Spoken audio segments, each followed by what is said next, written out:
बिस्मिल्लाहिर्रहमानिर्रहीम। अस्सलाम वालेकुम स्टूडेंट। आज हम यूनिट नंबर 12 के आर्टिकल को डिस्कस करेंगे, कंपाउंड माइक्रोस्कोप। याद रखें स्टूडेंट, कंपाउंड माइक्रोस्कोप जो है वो हमारे पास किस पर्पस के लिए यूज होती है।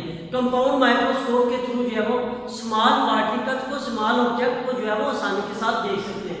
अब कंपाउंड माइक्रोस्कोप के अगर हम स्ट्रक्चर की बात करें तो कंपाउंड माइक्रोस्कोप के अंदर दो कन्वेक्स लेंस इस्तेमाल होते हैं, जिनमें से एक लेंस को हम कहते हैं ऑब्जेक्टिव लेंस, जो कि ऑब्जेक्ट के सामने पड़ा होता है, ठीक है।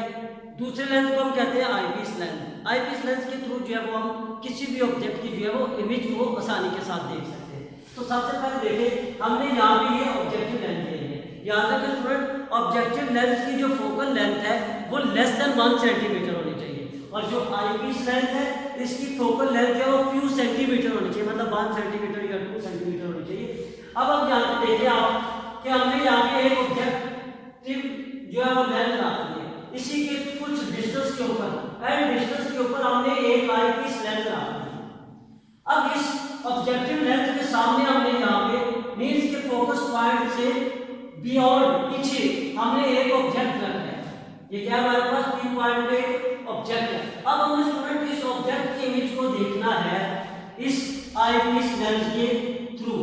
यहाँ आईपीस लेंस है, यहाँ से मैं इसको देखूंगा कि वो जो ऑब्जेक्ट पड़ा हुआ है, ये वाला ऑब्जेक्ट, ये मुझे यहाँ पे नजर आएगा। जब यहाँ पे नजर आएगा तो इसकी इमेज मुझे इसके बिहाइंड शो होगी, ठीक हो गया। अब देखिए, फर्स्ट लाइट रेज की जो प्रॉपर्टीज है उनको देखते हुए हम इसको देखते हैं कि पी ऑब्जेक्ट है, इससे एक लाइट रेज आई, आफ्टर रिफ्लेक्शन फोकस पॉइंट से गुजरी, क्योंकि ये light rays before reflection principal axis के ये पैरेलल थी, आफ्टर रिफ्लेक्शन फोकस पॉइंट से गुजर के यहाँ तक आ रही और लेंस से इस पॉइंट तक आई। सेकंड लाइट रेज ऑब्जेक्ट से आती हुई ऑप्टिकल सेंटर से गुजरी, और हमें पता है कि जो लाइट रेज ऑप्टिकल सेंटर से गुजरती है वो बगैर टर्न हुए सीधा गुजर जाएगा। अब ये लाइट रेज सीधी गुजर के यहाँ तक आ गई। अब ये दोनों लाइट रेज यहाँ पे मीट कर रही है, यहाँ पे हमें इमेज आई बना सकती है कि इस ऑब्जेक्टिव लेंस से जो इस ऑब्जेक्ट की लेंथ, इस ऑब्जेक्ट की इमेज बनेगी वो यहाँ पे I1 इमेज बनेगी। अब ये I1 क्योंकि स्मॉल इमेज है, हम कंपाउंड माइक्रोस्कोप को यूज करते हैं लार्ज इमेज देखने के लिए। अब स्टूडेंट ये जो I1 इमेज यहाँ पे बनी है हमारे पास, इस I1 इमेज को एज ए ऑब्जेक्ट हम इस आईपीस लेंस के थ्रू देखें। अब उसको छोड़ दे थोड़ी देर के लिए। अब ये जो हमारे पास इमेज बन गई है, ये इस आईपीस लेंस के लिए एज ए ऑब्जेक्ट काम करेगी, ठीक हो गया।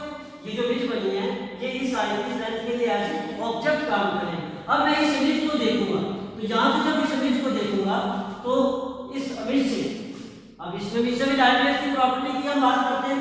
ये इमेज है, यहां से first light rays principal axis के पैरेलल आई, आफ्टर रिफ्लेक्शन कहां से गुजर गई, फोकस पॉइंट, किसके फोकस पॉइंट, आईपीस के फोकस पॉइंट। यहां से सेकंड लाइट रेज आएगी, वो ऑप्टिकल सेंटर से गुजरते हुए सीधे आगे चली जाएगी। अब स्टूडेंट ये जो I1 इमेज से लाइट रेज ये मूव की, ये प्रिंसिपल एक्सिस के पैरेलल करके ये हमने मूव करवाया, इन्हीं लाइट रेज को हम बैक साइड पे ट्रेस बैक करेंगे। बैक साइड पे ट्रेस बैक करते हुए यहां तक आ गई। अब ये जो सेकंड लाइन थी जो प्रिंसिपल एक्सिस के पैरेलल आई, आफ्टर रिफ्लेक्शन के फोकस पॉइंट पे गुजर गई, तो इसी डॉटेड लाइन को बैक साइड पे ट्रेस बैक करते हुए यहां तक ले आए।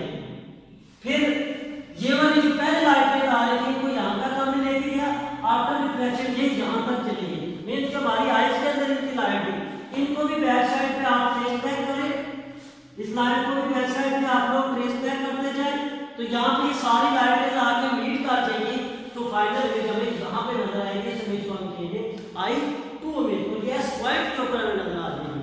अब वो जो इमेज है वो हमें यहां से नजर आएगी इस लेंस के थ्रू, जो कि आईपीस लेंस है, इसके थ्रू हमें वो इमेज नजर आएगी, ठीक होगा स्टूडेंट।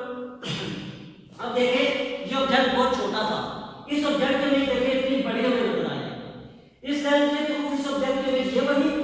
फिर इस इमेज I1 ने इस लेंस के लिए एज ए ऑब्जेक्ट काम किया, तो फिर इस I1 की जो इमेज थी एज ऑब्जेक्ट ने काम किया, वो इस आईपीस लेंस के थ्रू हमें नजर आई है। ये इमेज यहाँ पे काफी बड़े साइज की हमें नजर आई है। यहाँ पे नाम लेते हैं focal length of eyepiece, focal length of eyepiece, focal length of objective, focal length of objective. याद रखिए कंपाउंड माइक्रोस्कोप का साइज जब भी जो मेजर किया जाता है वो आईपीस लेंस से लेके ऑब्जेक्टिव लेंथ तक जो मेजर किया जाता है, और आई से लेके student image final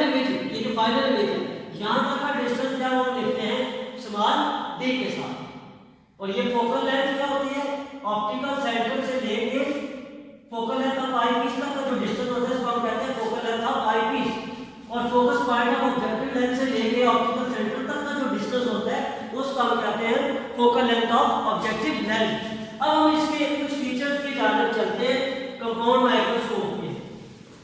it gives greater magnifying than a single lens, क्योंकि इसमें डबल लेंस इस्तेमाल होते हैं तो कह रहे हैं कि सिंगल लेंस की निस्बत ये जो कंपाउंड माइक्रोस्कोप है ये ग्रेटर मैग्निफिकेशन देती है।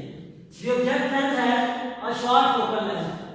पहले भी मैं बता चुका हूँ कि ऑब्जेक्टिव लेंस की फोकल लेंथ जो लेस देन 1 सेंटीमीटर होनी चाहिए। The eyepiece lens focal length of few centimetre, ये जो eyepiece लेंस है इसकी फोकल लेंथ 4 सेंटीमीटर होनी चाहिए। फार्मूला क्या है इसका कंपाउंड माइक्रोस्कोप की मैग्निफिकेशन का? The magnification of compound microscope is given by m is equal to l over f naught। l क्या है? Length of the compound microscope। f क्या है? Focal length of the objective lens 1 plus d क्या है? Distance of the image from the eye। और f d क्या है? Focal length of the eye piece। Use क्या है? Study bacteria for the research in various field in science।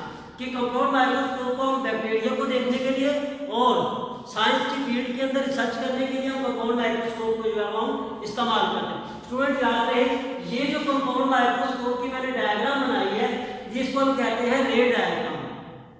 क्या कहते हैं इसको? रे डायग्राम कहते हैं। जो कंपाउंड माइक्रोस्कोप की डायग्राम बनी हुई है कंप्लीट कंपाउंड माइक्रोस्कोप की जिस बुक के अंदर नाम लिखे हुए हैं वो उसके पार्ट्स के नाम लिखे हुए हैं, लेकिन जो उसके अंदर का फंक्शन है वो ये है। इस तरीके से वो जो है हमें बड़ी करके दिखाई देती है। ठीक हो गया? ये अंदर के स्ट्रक्चर को हमने डिस्कस किया है यहाँ पे, जिसको हम कहते हैं रे डायग्राम या मैग्निफिकेशन ऑफ कंपाउंड माइक्रोस्कोप भी कहते हैं कि कंपाउंड माइक्रोस्कोप किस तरह मैग्नीफाई करके किसी भी ऑब्जेक्ट को बड़ा करके